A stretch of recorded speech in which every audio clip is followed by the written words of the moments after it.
Good morning, gang. Happy Monday morning. Okay, back to work, right? So let me ask you this. Why do you go to work? I'm guessing the answer for 99.9% of us is we need to earn a living. Okay? The number one reason that we go to work is to make money. I don't go to work to make friends. I don't go to work because, oh my God, I've got nothing else to do. I'll just go do this. No, we go to work to make money. So here it is. It's Monday morning. You're probably getting ready to go to work right now, or maybe already there. And in exchange for your hard labor, you're expecting a paycheck on a Friday, right? Where's your paycheck go? What do you do with it when they hand you that little piece of paper, if you even get the paper check anymore? You take it to the bank. If you don't get that piece of paper, how do you get your paycheck? They direct deposit it to your bank, right? Anybody ever heard of Nigel Farage? Probably, okay. Former British politician, led the Reform Party, led the Brexit Party, definitely a conservative. Y'all probably heard the stories of Nigel Farage getting debanked in the UK. By debanked, I mean his bank calls him up and says, "Hi, Nigel, we're no longer interested in doing business with you. Effective on this day, we're closing all your bank accounts." Right? And a lot of people in the States go, yeah, big deal. Happened to some British politician in the UK. What do I care? Not happening to me. The old not in my backyard theory again, which we've got to stop believing, okay? Because eventually, as I've said many times, what happens everywhere else comes here. Now, let's hop across the pond and get to the United States. How many of you have heard the stories about Christian organizations or churches getting debanked? So you go to the church on Sunday, you drop your contribution into the collection plate or donate to your favorite Catholic charity or whatever it would be. Where does that money go? Well, those churches, those charities put the money in the bank until the bank calls up the church, which has happened many times, and said, "You're debanked. We're no longer interested in doing business with you," right? So what does the church do? Well, they got to scramble. So you start looking at what's going on recently, and there's stories now that coin shops are getting debanked all over the place.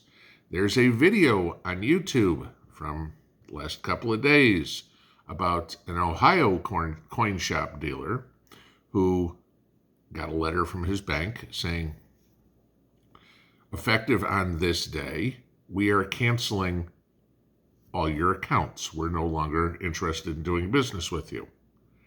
They canceled his business account. They canceled his personal account. They canceled his wife's accounts. They canceled his kids' accounts and told him they were no longer interested in doing business with him ever. Okay? Was he doing anything illegal that would cause that? Were the churches doing anything illegal that caused that? Not according to what he says. Not according to what the churches say. Not according to what Nigel Farage says. The banks are stopping doing business with people because of those people's beliefs go against the globalist, communist, Biden-esque, authoritarian mindset. So what happens to you if this happens? And this is something to plan for, to prep for, to figure out. And before somebody says, oh, this is just the big banks or whatever. No. Actually, the coin shop dealer that posted the video on YouTube dealt with a small local bank in Ohio. Not a blue state, nothing. Okay, not a uber jumbo, one of the big six banks that everybody keeps saying are the only ones left standing. What happens to you if all of a sudden this week you get a letter that says, "Dear Mr. and Mrs. Jones, effective on September 1st, we're no longer going to do business with you"? Think about the scrambling you have to do. A lot of you have told me many times, I only use the bank to pay my bills. What if the bank says, no more, we're done? Think about the scrambling you've got to do. Oh my God, I've got to find a new bank. Oh my God, I've got to set up my new direct deposit. Oh my God, all those automatic debits I have, whether they're for your electric or your phone or your car insurance or your house insurance or your mortgage or whatever it is, all of a sudden those have to be changed. And a lot of times that doesn't happen instantaneously. Okay? So now you are like, crap, my electric bill's due on the first two. I've got to get this done.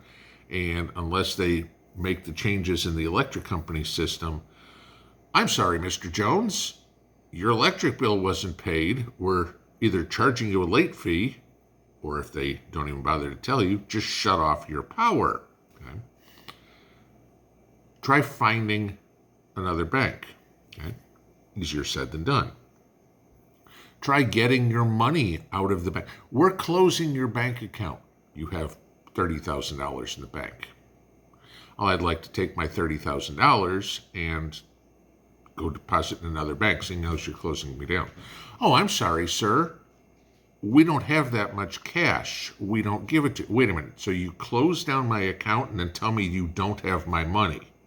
Answer me that one. Okay.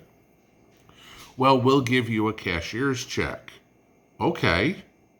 And then you go to the new bank, and even though it's a cashier's check, which basically is instantly clearable, it's verifiable funds, most banks will put a hold on that check from anywhere from 3 to 7 days, even though it's a cashier's check. Okay? You tell me that doesn't happen. Sorry, I will disagree. I can vouch personally for having a hold for 7 days on a cashier's check, depositing it in my credit union.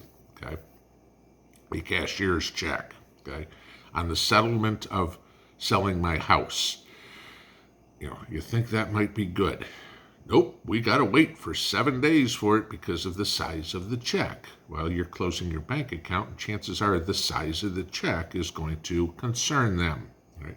So now that hold for 7 days means, oh gee, I'm sorry, your bills are late, if it happens, like I said, on the first. So you get to pay all the late fees because, we all just have all this extra money laying around. The other part you get into is look at what they're doing. Who are they going after? They are going after anybody that upsets the apple cart. Somebody that promotes Christian values. Can't have that in the globalist world order. Somebody that has an alternative form of currency. We can't have that in the world order. What's next? Who's next to get debanked? Pay attention to this closely. Have a plan. Have a second or a third bank account, guys. Go look up who your bank donates to. I mean, there's no overall list. I tried to find one, okay, about what way banks and bank employees donate their money to super PACs or whatever it would be. I mean, there's some like Amalgamated Bank. 100% of their donations goes to Democrat candidates. You got an account at Amalgamated Bank? Well, if you're uber progressive, you're probably okay. If you're not, I'd probably change banks, okay? And don't think it, like I said earlier, don't think it's just the big ones. It's the small ones too. the community bank in Lily Red, I don't know, Reagantown could still be a very blue organization. You know, again, we've talked about many times. Just because California is uber blue doesn't mean all the Californians are liberals. Okay, trust me, there's plenty of libtards in Tennessee too, and we are rosy red. But this is something to think about. Take a look around. I mean, a lot of you have asked me about Old Glory Bank, okay, the one that was started by John Rich. I think it was Larry Elder or some of it, everything. Maybe it's something to consider, to take a look. At least you know it's a conservative bank, okay. Call your bank and ask them flat out, hey, with all that's going on with the debanking right now, I'd like to know where XYZ Bank stands on a political spectrum. And they'll start, of course, telling you that, you know, well, we don't get involved in that. We're just a business. Do you donate money? Does the bank donate money to political candidates on either side? Well, we don't talk about that. Okay, that's fine. If you don't want to talk about that, if you're not going to be transparent about how you do business, I'll take my business elsewhere. And then maybe they'll help, because do not tell them I'm a conservative or I'm an independent or whatever it is. Just ask them straight out, well, why is it important to you? Well, all the stories in the news of people getting debanked, I just wanted to see, what your policies are. Because I'm concerned for my community. And if they tell you, well, we think Joe Biden walks on water and everything like that, great. Go straight to the bank, close your account, and then get on Facebook, Twitter, YouTube, Instagram, whatever, and blow their ass up. Again, we need to take care of ourselves, and we need to get loud. We need to start calling out all these liberal trash companies that are destroying this country. And if your bank is one of them, you better have a backup plan, because I will bet most of you do not know which way on the political scale your bank leads. And the day you wake up, like Nigel Farage, or a Christian charity, or a lot of coin shops, and find out you no longer have access to that money that you earned from that job that you're on your way to right now, that might piss you off, and you better have a plan to take care of it.